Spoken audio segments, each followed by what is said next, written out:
Welcome to another board game review. I'll be reviewing this game called Colosseum.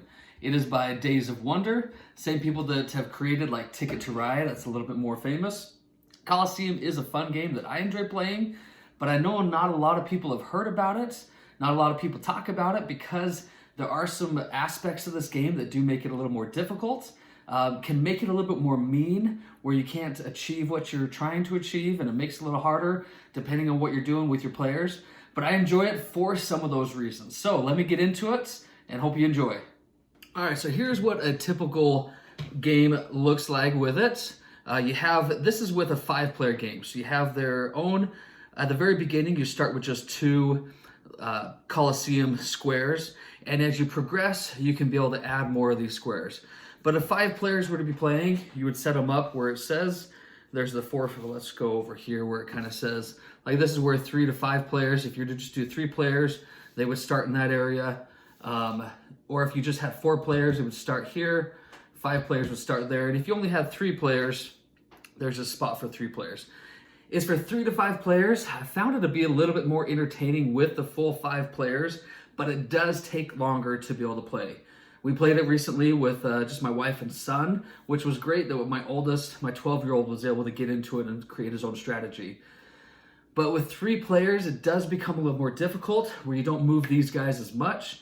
When you have 5 players, it does tend to move things a little bit more. There are a little bit more opportunities. It flows a little better, but it does take a little bit longer. And that's one thing with this game, that the more players you have, the longer it takes. It can take up to about 3 hours. Which we've done. I've played in the past with some people and gotten into it about 3 hours, and by that 2.5-hour mark or so, you're just like, are you kidding me? Are we done yet? Let's just finish this and get it all wrapped up and completed.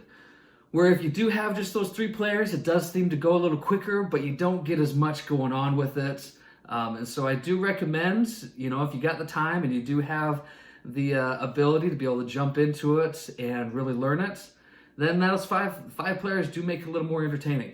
All right, so main board set up. We talked about the arenas that each of the players have and how it's kind of set up. These guys start here at their designated colors, and this is the Emperor. He's worth more. He's pretty awesome. At the very beginning, you also get divided up some asset tokens, and so those are split up. And there's also some asset tokens in the middle that you'll eventually bid for and try to get more during your turn. At the very beginning, you have one of these events, and you're divided up those events. Everybody kind of has just a random one at the beginning, but as you work through it, you are trying to get a bigger event. So you'll be collecting different asset tokens and eventually purchasing these events to be able to score more points and to be able to continue to get further in the game. So that's how the basic board game looks. As we get into it, you are going to have 5 different turns to try to create an event. And in each of those 5 turns, there's actually 5 different phases that you're completing during each of those 5 turns. So if you can, try to complete 5 different events during each of those phases. You'll be able to produce more, get more money, hopefully be able to buy bigger ones, and continue going with the game. So the very first phase that you're going to be trying to work through is investing, and that's where you're trying to build more with your arena. You might be creating a larger arena, so hopefully you can move more of these people into your space. You could buy a new event, and that's where you can go into and get a new event that hopefully you can be able to complete this turn or next turn. You can also purchase like a season ticket, or you can construct what's called an Emperor's Lodge. Emperor's Lodge is pretty awesome because it allows you to be able to roll 2 dice instead of just 1. These dice are the things that actually move these pieces. And you want to be able to move the pieces into your arena. When you have them in your arena, you get more points. When you actually complete your event, the more people that you have inside your little arena there gives you more points towards your final score. So you can do those things during investing. Everybody takes their turn investing on what they want to invest on, and then you move to the second phase. The second phase is acquiring asset tokens. And these are the little asset tokens that you're trying to acquire during the game. The more you have, obviously, the better you can be able to accomplish your event. And so you'll be trying to acquire those during each of those acquiring asset token phases. And what happens is one player will bid like 8 coins, and other people can be able to bid and be able to get those. If nobody else bids above yours, then if you win the bid, you get those asset tokens. You can only win one, and so if you outbid somebody else's, then you actually take that from them, and that's where it can become a little bit more devious or mean to each other, is if somebody's bidding on it and they really need that specific type, and you go around and you outbid them, and you take that from them, they won't be able to bid on another one. They'll be able to bid on others, but they won't be able to start a new bid and try to get it as cheap as possible. And so that can become a little difficult and become mean if you are into it. In phase 3, you've got trading asset tokens. So you can be able to trade with another player to be able to get the kind of assets that you need, and hopefully the other player will be able to have something that you need. And then phase 4, you're actually producing the event. So whatever your event was, if you had this guy going on, whatever, and depending on what you had down here, you actually produce the event. So you actually roll these guys, roll the dice, move these guys into the certain spots, you produce your event. Hopefully you have everything you need. If you don't, you lose points if you don't have all the assets towards it. You calculate all your score depending on if you've won before. You actually get this little guy. If you've paid for season tickets, then you get more points for it. And then you move your token piece to where you scored. And wherever you scored on your producing the event is where you actually get those coins for it. And so I'd get like 14 coins for producing this event on my next turn. And those coins help you in being able to buy during that investing phase. And so depending on who wins, you could be in that first little phase, just kind of in these lower points here from 1 to 20 really is where you're going to be at. And whoever has the lowest actually will take an asset token from whoever had the highest. So it's good to be able to be high, but maybe not the highest.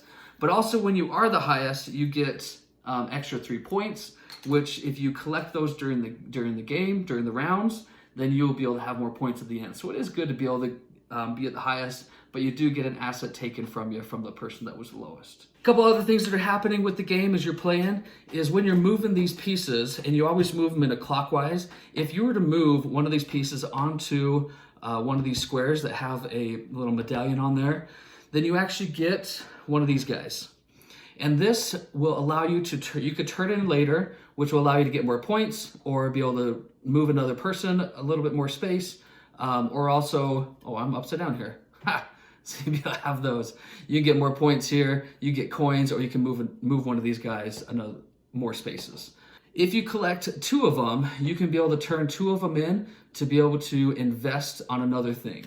So if you wanted to add another square, if you wanted to add an emperor's, or you wanted to add these season tickets, you could be able to turn 2 of them in to be able to add an investment. So also, if you have 3 or more of the assets that are the same, then you get one of these guys, it adds more points to it. If somebody were to then get 4, they would obviously take that away from you, and so you can be able to work those and get more points from these guys here. And so there's a few different varieties that give you more points for it. So there's one more piece with this. Everybody has one of these guys. It's a little map. Kind of gives you some of the rules and helps you understand what to do next, because there are a lot of things and it is complex. You are going back into the rules to be able to figure things out. On the flip side of this, it does give you exactly what kind of assets you need for the events. And so you are looking at this constantly, trying to figure out, okay, which do I need? What do I already have? What can I buy later that will help me to get more points, to be able to obviously win the game? So that is one of the things with this game, is that you've got a lot of these rules that you're constantly having to refer back to this page. You're constantly having to go back into the rules to kind of make sure you understand what's going on. You're constantly having to look at this to be able to see what assets you have, what are being taken, what's available, and be able to figure out where you're going to be able to go and strategize further. So depending on if you're playing with players who really like to think methodically, it can take some time to really figure out exactly what you're doing, where you want to go, what you want to buy, where you're moving these pieces, what kind of assets you need, how you can trade. There are little complex things going on with it. So if you have somebody that's not just able to move a little quicker, it does take a little bit longer. Whereas I said, I've played this game where it's taken us like 3 hours. Where when I played with just my family the other day, it took us maybe an hour, maybe it was an hour and 20 minutes or so that we played with my wife and my oldest. All right, so with some of this is where I've kind of talked about a few of the things with the pros and cons. It can get a little bit long, but it is fun to be able to try to create and try to be able to figure out and plan ahead of what you're trying to collect and try to get to that point of you're actually the one that moves further. When you're playing in the game and your next event, you kind of stay at that spot. Let's say the next event only got me 9 points. I would stay here at the 12. Hopefully you can keep moving. That's the point of it, is trying to keep furthering along the game and getting more points, getting more coins that will help you further on. All right, so some of the things I really love about this game is being able to manipulate and try to have other players do what I want so that it can be able to help me and bring more advantage to my end. So with these players that you're moving, they're moving in a clockwise manner. So if somebody moved it into here into somebody else's, there's another player. I want this guy to be in my arena. I want him to be able to move into my arena. I definitely want this Emperor. He has a lot more points. I want him to be in my arena. And so trying to talk to other players, be like, oh, if you moved over here, you would land on this space, and that would give you another piece, to try to help them out. Or just being able to talk somebody into moving it out of somebody else's arena. Being like, hey, you can move it out of their arena, get you closer. If this player was over here or something, try to get it out of their arena or get it closer to yours. And that's some of the great things about it. When you have more players, you have more of these pieces that are moving, and it becomes more fun that where eventually this Emperor that might be clear on this side of the board will eventually get to your side, and hopefully you can get him inside your arena when you're creating the event. You want him to definitely be there. You want as many people as you can have at the very end, because it doesn't matter how many points you scored on your original events. It's just that last event. Who's the highest at that last event?